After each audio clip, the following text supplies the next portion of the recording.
ઉત્તરાખંડથી હરેલા યાત્રા લઈ અને વિશાલભાઈ ત્યાગી અને ત્યાં તુંગેશ્વર મહાદેવના પૂજારીજી મહંતશ્રી એમના એક ધ્યેય સાથે અહીં છોટી કાશી જામનગર બાલા હનુમાન મંદિર ખાતે આ રુદ્રાક્ષના વૃક્ષને લઈને પધાર્યા છે।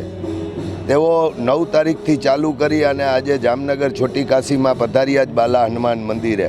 આવતીકાલે એ સોમનાથ મંદિરમાં એ રુદ્રાક્ષના વૃક્ષનું રોપણ કરવાના છે।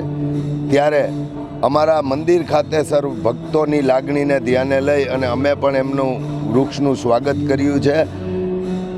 આ યાત્રા એ દેશમાં વૃક્ષની પ્રકૃતિ બચાવવા માટેની યાત્રા છે।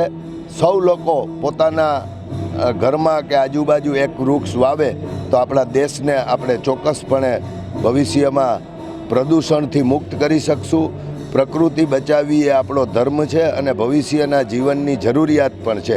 એટલે હું પણ વિનંતી કરું છું અને યાત્રામાં વિશાલભાઈ ત્યાગી અને એમના મહંતશ્રી અને સૌ સાથી મિત્રોને હું શુભેચ્છા પાઠવું છું કે આપનો આ વિચાર છે એ દેશ હિત ખાતર એ કેન્દ્ર સરકારને આપની રજૂઆત છે એ સફળ થાય અને દેશમાં એક હરિયાળી प्राप्त थाय एवी बाला हनुमान भगवान ने प्रार्थना। छोटी काशी जामनगर नी जनता ने हूँ जय श्री राम, हर हर महादेव। हरेला पर्व एक लोक पर्व है उत्तराखंड छेल्ला 1000 वर्षोथी अमे आ पर्व बनावी रह्या छे। हरेली एटले छत्तीसगढ़नो पर्व, लोक पर्व, हरियाली एटले उत्तर प्रदेशनु पर्व।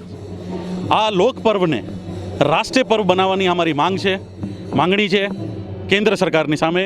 बीजा नंबरनी बात कि प्रकृतिने बचाववा माटे, आपणा भविष्यने बचाववा माटे तीर्थे केदार श्री तुंगनाथ महादेवजी थी अमारा मुख्य महंत, अमारा पुजारी श्री अभिषेक मिठाणी जी अमारा साथे छे। यात्रा में तुंगनाथ महादेव थी सोमनाथ महादेव सुधी 108 शिवालयथी थईने रुद्राक्षनु वृक्ष मंत्रित प्राण प्रतिष्ठित करेलो वृक्ष सोमनाथ में अमे स्थापित करशुं अने आ यात्रा 6700 किलोमीटरनी पूर्ण थई चूकी है।